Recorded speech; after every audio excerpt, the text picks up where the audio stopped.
welcome to this seminar. And today we have the pleasure to hear from Juan José Zaldívar. So Juan José is here for a few months, as you know, but he's from INAOE in Mexico, and he will still be here also until June. So feel free to have a conversation with him after the seminar.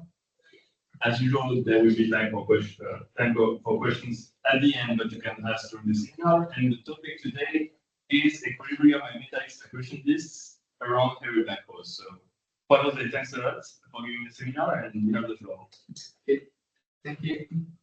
Thanks so much for being here. So, as Jordan mentioned, I will talk about equilibrium and meta-exclusion disks around heavy black holes. This is the main topic of my PhD that both my advisors are Alejandro Osorio from UNAM and Aldo Huerta from INAOE.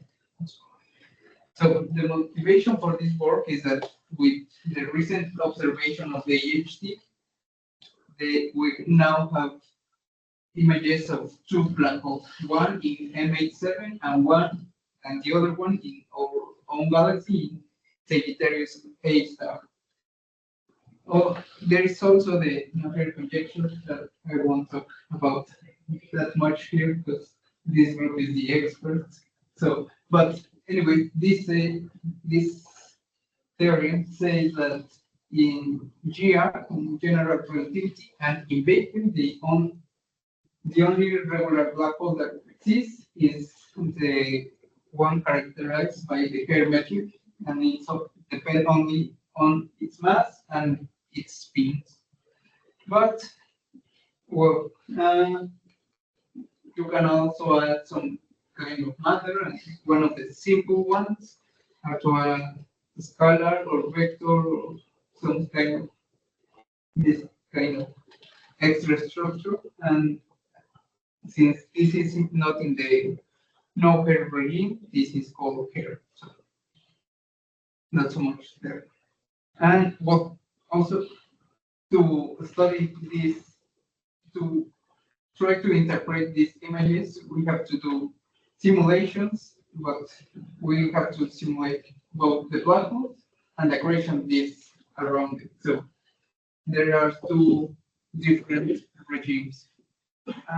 And since most of the work done by the EHT is using the black holes are described by Kerr, but there is some uncertainty due to the limited resolutions they observe with VLBI. So we have something around 17% of uncertainty to have to try to test different models for either the black holes or the accretion disks. So in some works, they have explored these different kind of black holes, for example, with different physics, with some charge and some spin, and we see that a lot of the models lie under the uncertainty that we have from the observations. So there's a lot of things to test over there. But also, as I mentioned, we have to model the accretion disks. And to do this, we use GRMHD simulations, magnetohydrodynamics with general relativity. And these are very complicated things also, and there's a lot of models to model these things. The three more popular ones, as far as I know, at least, are the Fishbone grid, that is the mostly used in the simulations by the EHT, the Fonal Daigle, and the Commissar of Torus. So in this part, I will talk only about this Commissar of Torus because it's the one that I have been working on. So the Commissar solution is a solution that is in gravitomagnetocentrifugal equilibrium. It's a disk that is geometrically thin and optically thin. It's a self-consistent solution, including both the gas and the magnetic pressure. And to model this, we do some assumptions. One is that the magnetic field is toroidal, and it can be either weak or strong. Also, we consider that the motion of the fluid, that the fluid is in circular motions, and in this approach, we take a constant angular momentum through the disk. And also, we take polytropic equation state for the gas, and we use a pseudo equation of state also for the magnetic field. So I think, as I say, we are using a constant angular momentum. So in order to obtain this angular momentum, there's a lot of ones that we can check, but we are using, well, I put here some examples. One is the angular momentum for the bound elements, and it's given with that formula, and it only depends on the metric components. Also, the Keplerian momentum is given by that, and the marginal stable is obtained by taking the minimum of the derivative of the Keplerian angular momentum. And with the bound and the Keplerian, we can obtain the marginally bound, that is obtaining by finding the minimum value where the bound and the Keplerian angular momentums are equal. So something I forgot to say in the Commissar terms is that it's a generic solution include for any stationary and axisymmetric measure. And also these equations are also for any stationary and axisymmetric measure. So taking this marginally bound angular momentum allows to form a disk where the peak of the potential is exactly at zero. But we can also take different angular momentums in some regime. If we take angular momentum lower than the marginally stable, we doesn't allow to form a disk because there is no space to put material in the disk. If we take exactly the marginal stable one, we form an infinitesimally thin disk, but we can go increasing the angular momentum and we obtain some potentials where we can put material. And we can also take values larger than the marginal bound, but now the disk is only formed when the potential crosses also the zero. And here are the formula for this potential is given in that equation inside the plot, and also only depends on the metric components and the constant angular momentum that we are taking. So with this, we obtain some characteristic radii that are principal, the R center, that is the minimum of this potential. The R cusp is exactly when it crosses zero or is the maximum. And two other ones that are the R in and R out, that it depends on how much we want to fill this with matter, the equations, the solver. So in order to solve this, we use the covariant equation of the ideal GRMHD. These three ones with this tensor of energy momentum, tensor, and with the assumption that we make that the magnetic field is toroidal and the fluid is in circular motions, the Faraday equation and the continuity equation are trivially satisfied, and the only one that is not trivially equals to zero is the energy momentum equation, and also with the assumptions that I mentioned before of taking a polytropic equation at state for the gas and a pseudo equation state for the magnetic field, we obtain these solutions that it depends on the potential and the exponents of the polytropic equations. And in order to solve these equations, we use the back code, the whole equation code. And in this code, there is already an implementation of these commissary solutions, and it's in the paper that the release paper, there is some plots explaining this. However, there was another implementations that I have access that is actually implemented by Sergio Jimenez that is present here. But so we have two different implementations, but it's the same physics.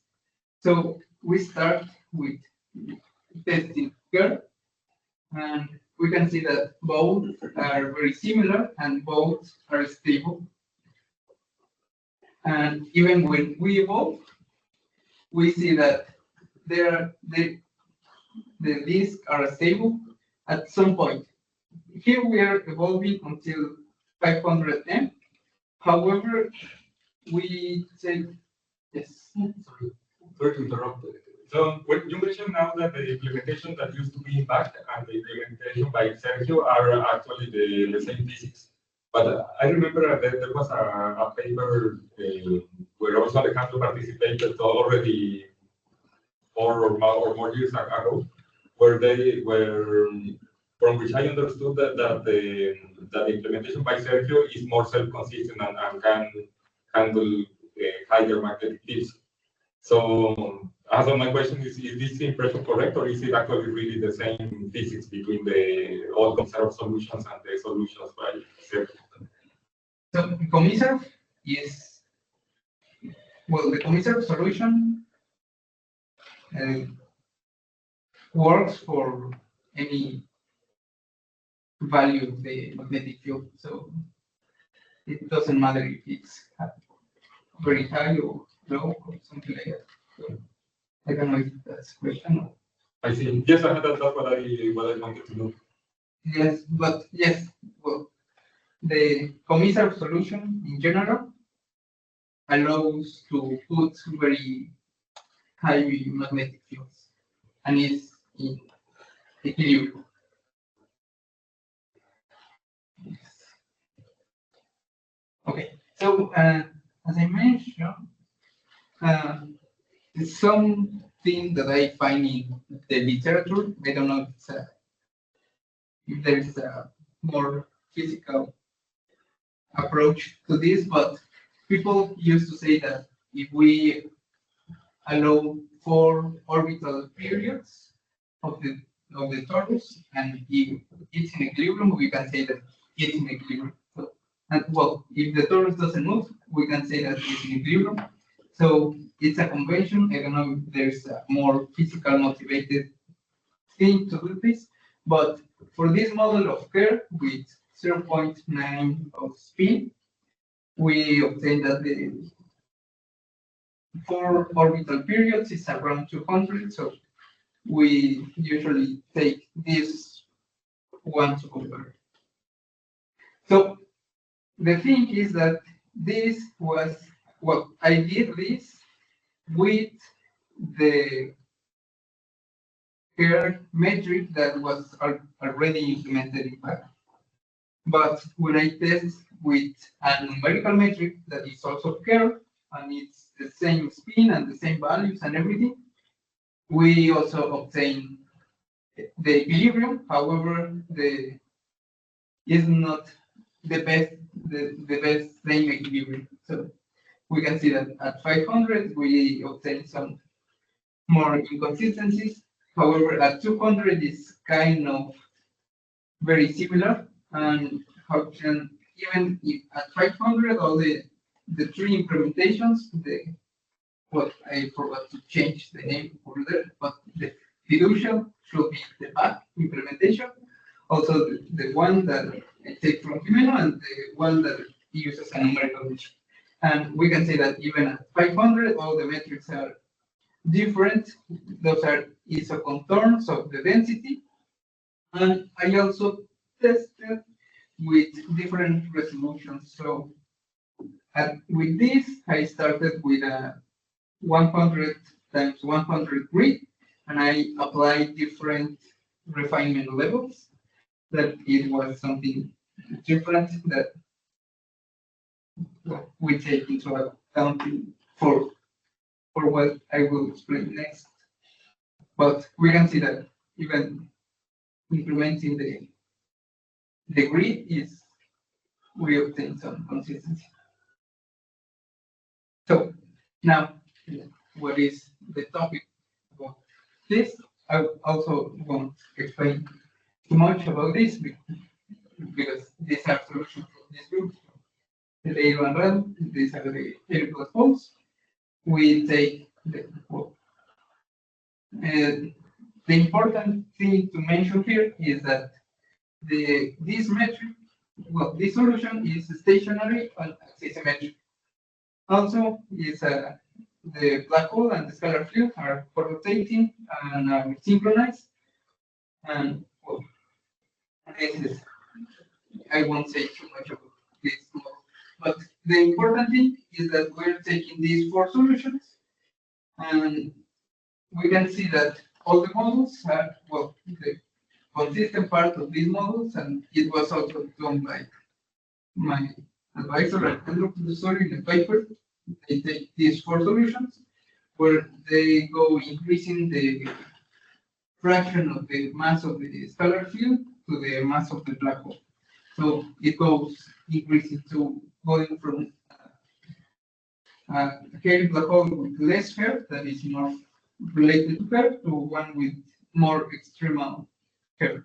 And there are the plots for these solutions.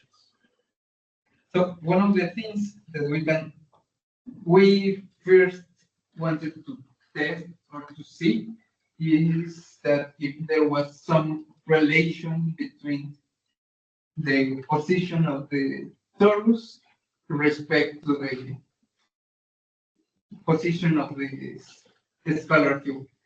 So at first we expected to see something like in the model 6C, that all the torus is inside the scalar field, but we didn't find that. So actually we found solutions that are exactly in the middle of the scalar field, or completely inside or completely outside. So in this, we can see the cusp with the torus stars in white. In red, we see the center radius or the minimal of the potential, and in the cyan line is the position of the maximum of the scalar field. So there's no relations about in that. So it works. So something that we started to test, and actually it was what well, kind of impressed me the most at first, but it's that when we first do the evolution of these hairy black holes, we find oscillations. So we thought that was a physical thing and will be interesting to test or something like that. So even here are refinement tests, and we can see that even with very high resolution, we see these oscillations, and doing some analysis trying to relate these things to something physical, we take a Fourier transform of the oscillations following the maximum of the density, and we found a peak around 0.0122. That is an orbital period of around 82. And when we try to relate that to something physical, we don't think in these epicyclic frequencies with no phi equal. It's very similar to this one at the orbital period in the center of the disk. It's very similar to this one. However, also trying to understand this, we find a little bug that it was over there in the code, and also we fixed it. And so we fixed that, and here are now the evolution of this commissar of torus in the heavy black holes. Also, as they are different models and different masses and different a lot of things, it was difficult to set at time. So I thought that maybe a good thing to test this is with the orbital period. So here where I plotted with the orbital period.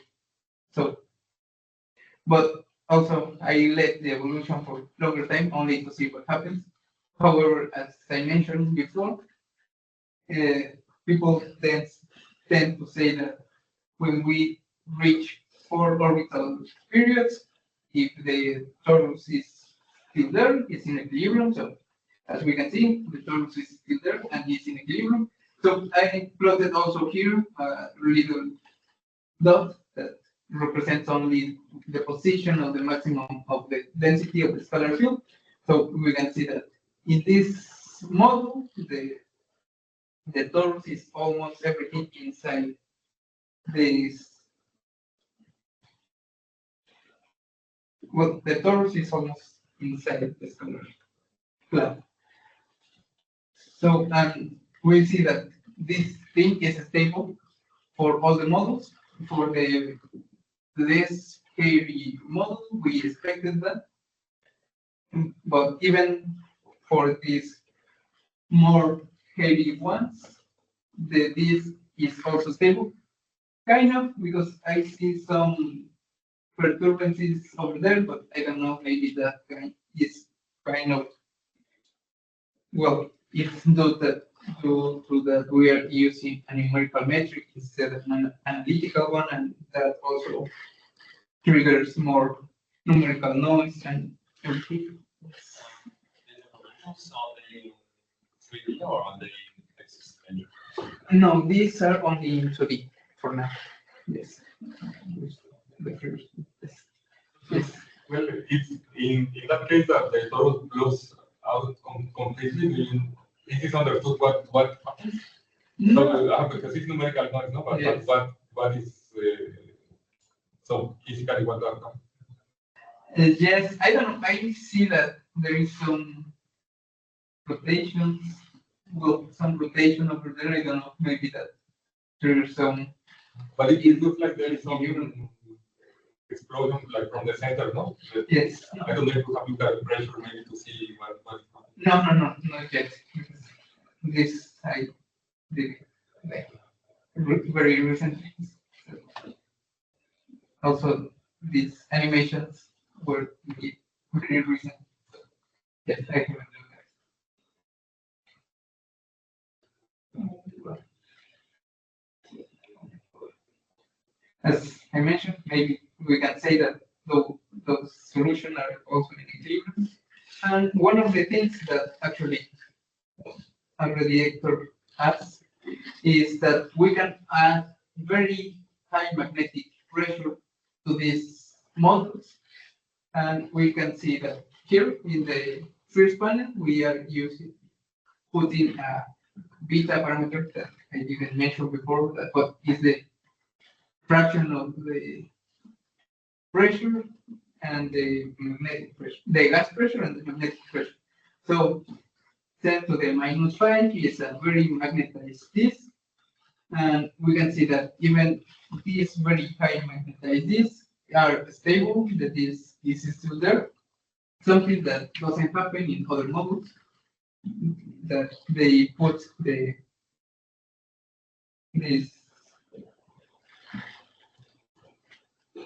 magnetic fields by hand, and then they tend to break the terms. So as we can see in the right plots, even with this approach, the torus is still there. I also tested filling different values of the torus. The first with 30%, 60, and 90% of the disk, and we can see that also the disk is there, but I don't really like that over there. But maybe I don't know what happened. No, it was my mistake. I forgot to change that figure, but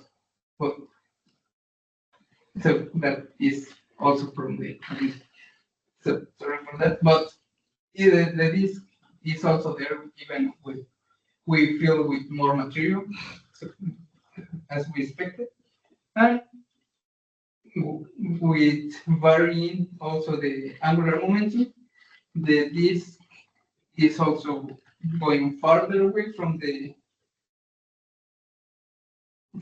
horizon of the black hole. But even though, for example, the model of when we are taking 6 times the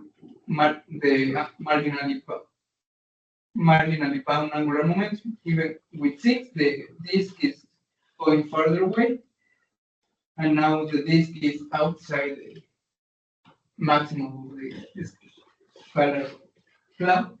And however, the disk is also stable and is still there.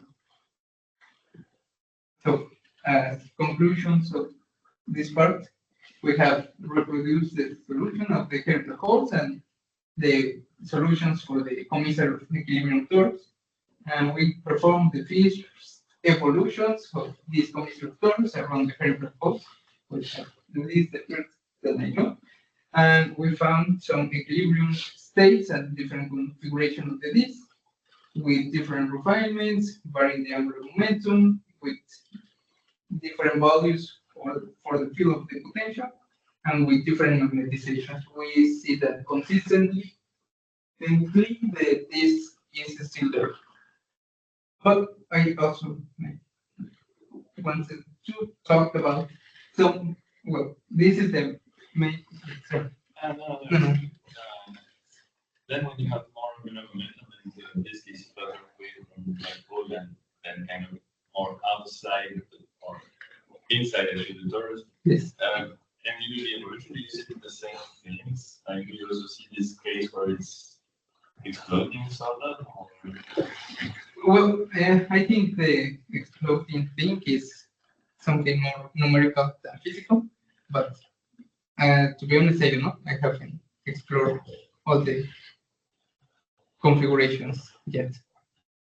So when you do the evolution, you just Yeah, when I do the thing, it's not the most interesting work, but we see that the torus is still there, so and that's the point of this. Regarding the question by Jordan, actually, I think it is an interesting result, no? Because by doing non-linear simulations, one can also discover instabilities that were unknown previously. So that's why I think that's an interesting result.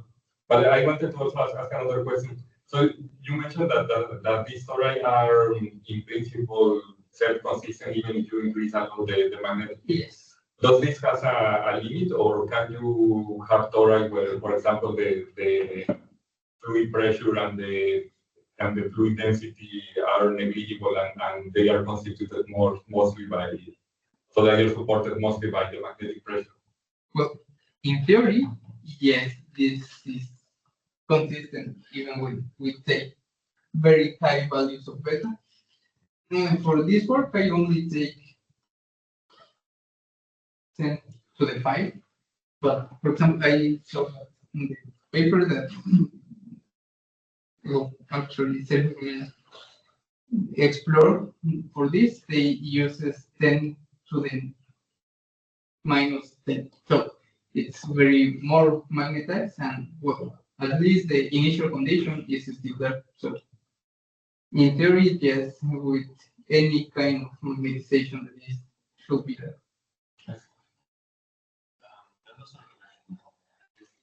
Yes. Stephanie wants to say something, so please go ahead. Yep. Nice talk, by the way. And okay, yeah, regarding the magnetization, in principle, for the initial data, let's say, there is no limit at all. You can put whatever value you want in the magnetization, 10 to the minus 20 if you want. So 10 to the 20 times more magnetized at the center than the more magnetic pressure than fluid pressure. And for the evolutions, if I remember correctly, we found that the tori were stable, not for hairy black holes, but for Kerr black holes, up to, let me check, 10 to the minus 3, right? I think, if I remember correctly. So yes, in principle, there is no limit. You can ask yourself if you want the limit on the realism of this solution, right? If it's too magnetized, then perhaps it's not really realistic. But aside from that, in principle, there is no limit.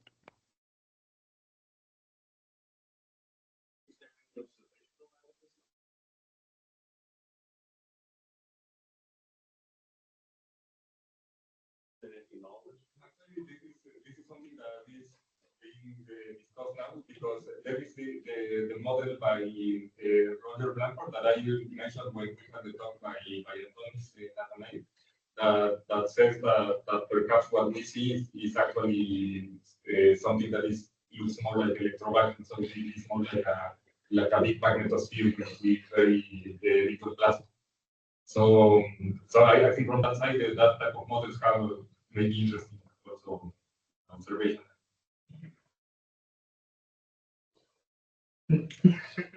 But from pure observation, I know there's not a lot of detailed information from the Christian Jesus around black holes. Maybe it's hard to get that, but there's no kind of knowledge on No, precise knowledge. No, I don't think we have. So we have a set of models, and we know what model from our set of models fits better what we think. But so it is possible that the model is something that they acquire. The reality is not something that is in the models.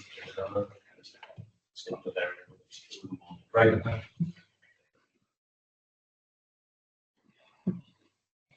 Well, so to this part, this is what I am coming to do here, because we see now that this commissar solution is stable for the hairy black hole, but in order to compare with observation of the EHD models, we have to do different mechanisms or different magnetic field configurations, different models of the accretion disk to trigger the accretion and the formation of the jet and everything that is needed to compare consistently with the EHD. That is, well, will be kind of the main goal of my PhD, to try to constrain these models for the hairy black holes and the EHD observations. So that's the main work that I will be doing here, and or I am doing here. And the other one is some. Sorry, going to the Yes. technical part of the next, and let me ask a kind of more physics question. So you've restricted yourself to constant angular momentum. Yes. So do you think that varying angular momentum is much more physical, and two, it can lead to significantly different results? I think I don't remember the paper, but I think I once read that there is a limit, a physical limit for the angular momentum that you can, I mean, in theory, you can go as high as you can, as in the magnetic field case, but I think there's a limit on the physical value for the angular momentum. Also, for this model, when we increase the angular momentum, also the disk is going farther from the black hole. So with a very high angular momentum, we would have also a very far away accretion disk from the black hole. But your disks have a constant angular momentum, it's angular Yeah, momentum. it's a But you big have on the disk varying angular momentum. So as you constructed those solutions yes. as equilibrium solutions, and now you're seeing the equilibrium is stable or not. So I'm asking you to think, anticipate that having disks with varying angular momentum but have significant changes both in the physics, and if you think it's more realistic. Yes. So Maybe for but No, well, sorry, I didn't want to. But so actually, yes, no. In reality, tori are expected to follow one angular momentum that is more or less Keplerian. So it is always a bit of Keplerian because if it was completely Keplerian, you would have a flat disk. But in reality, the tori should not have a constant angular momentum. and that can lead to significant changes that saying will have a long impact. You will also find stable models in principle. Yes, so in the stability, I would say, so this story that Juan José has studied have properties that are different from the ones that we have in simulations. So these story are stable in azimuthal symmetry. I think if you introduce, if you simulate them in 3D, there are non-azimuthal perturbations because they are unstable to the back alloys to bring stability. But that's recur as well. Yes, actually, in one of the tests that we did for the back paper, we simulated the same torus in 2D and 3D, and in 3D we know when the stability starts to appear. But these tori are not sensitive from the beginning to the magnetorotational instability. That is actually important in the we think that is important in astrophysics, but you need to have vertical component of the magnetic field to trigger the instability at the beginning, and this is something that is not present in these models.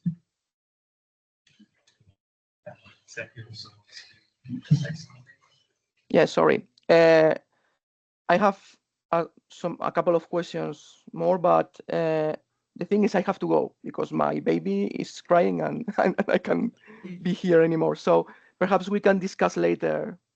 We can meet later at some point, if it's fine for you. I mean, I think I have some comments and I cut some things about this discussion, but I really can't be. I mean, I have to go now. So that's it. Bye.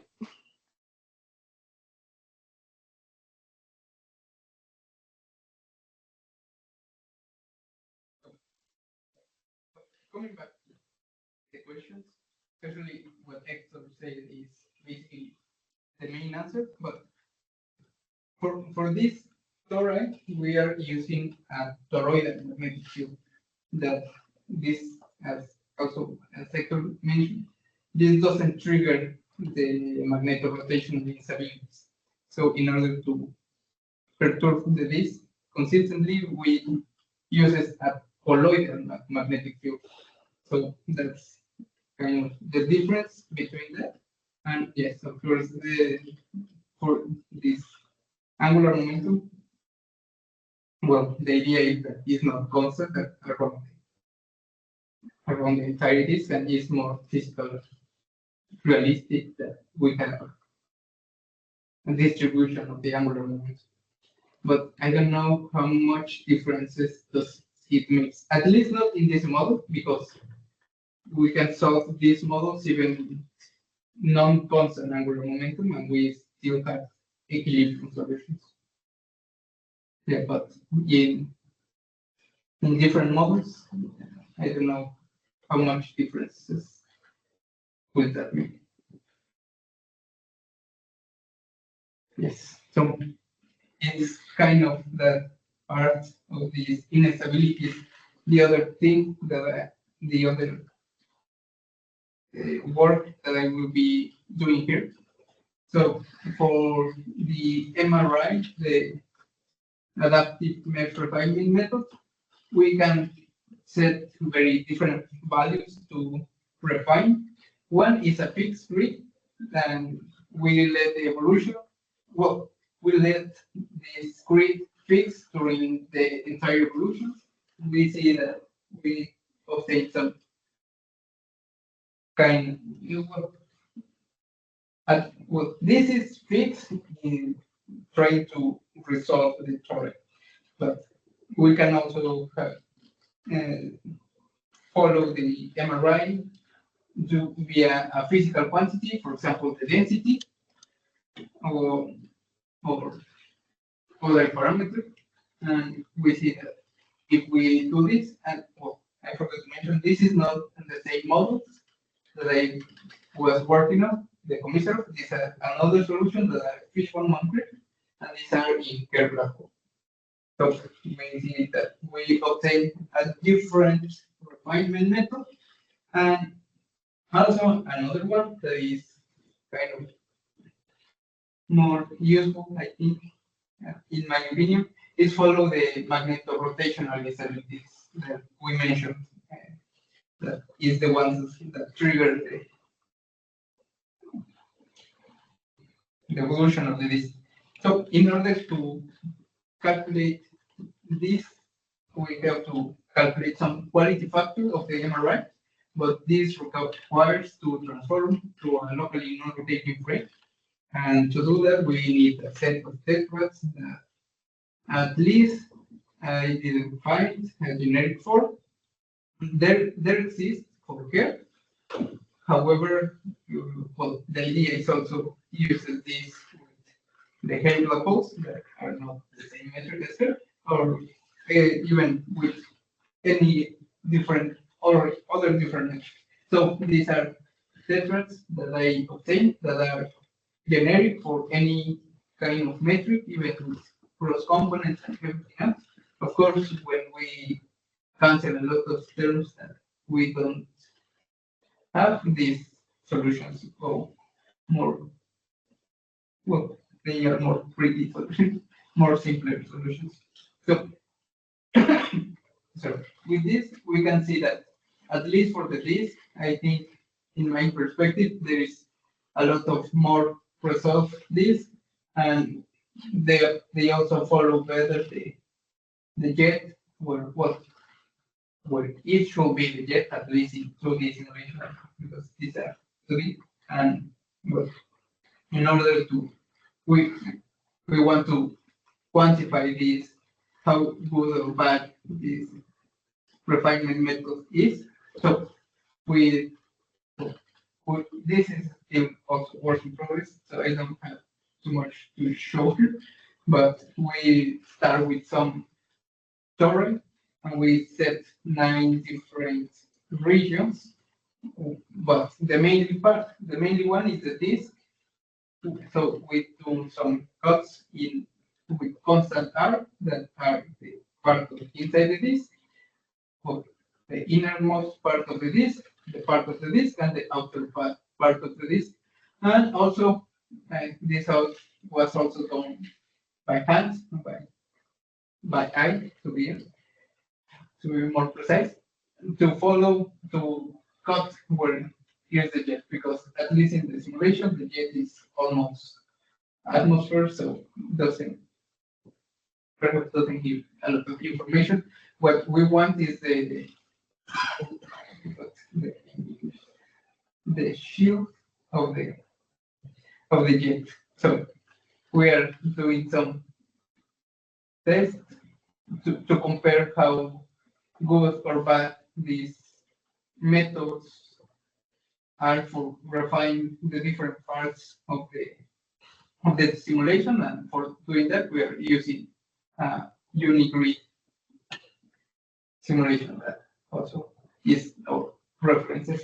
So we can see that at least by eye also it's not very qualitative, it's not very quantitative, it's more qualitative. Yes, this fixed is this fixed grid is the more far apart from the Unigrid.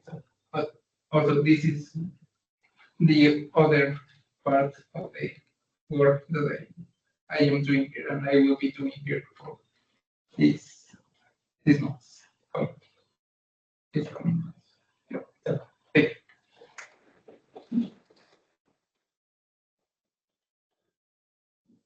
So for the talk, so we have still time for more questions. If there are any? No, I have one. It was that very last thought actually. So I usually get the conclusion that it's not like, is there one of the measure kind of methods that is better than the others,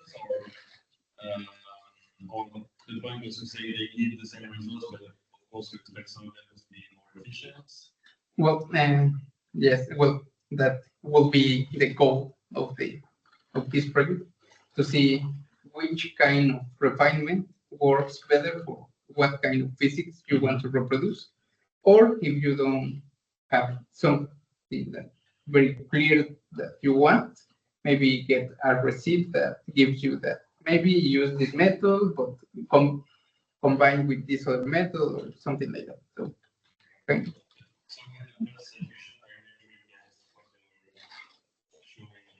I really guess Yes, sorry. Yes, I didn't make anything about that. But, well, this is to solve how good each method resolves the MRI, the magnetic rotational disturbances. So the Unigrid is showing the point to compare, and we see that for the different methods with the all 9 regions that we have, because there's also differences on how much matter there is and that kind of things. Actually, I am not sure if I was distracted, but I think you didn't explain also what is the quantity that we have. So you mentioned that this is how well we resolve the MRI, no? But well, I imagine this is maybe, so maybe you should say more how this quantifies how well the MRI is resolved. Yes, so what? No. But well, the MRI is instability that comes to the magnetic field. Yeah. So maybe you mentioned that there is a quality factor that measures how well the MRI is resolved, no? And in those plots, you have something that is a function of the quality factor, no? So what is this? Yeah. So this we have a number of results, and to say that the MRI is well resolved, we kind of set a limit that is also commonly accepted limit in the literature, that we say that if that in one shot in particular, if the value is higher than 6, we count it and we normalize that by the number of cells in each region. So we see how well resolved is the MRI for each region in this. And yeah, the geometric is the fixed root. Is a fixed refinement, so you don't evolve the.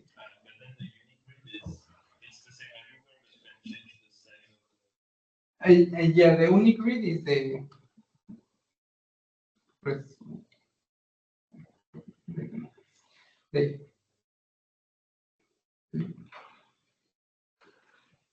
the greatest resolution that you can get even with the MRI. So AMR. Yes. So the unigrid is a simulation with the highest resolution and no refinement. So it's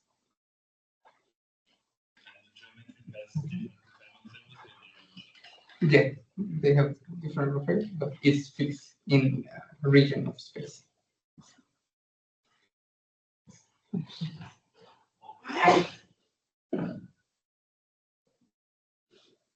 Well, if there's no question, we'll stop here and let's thank Juan José again.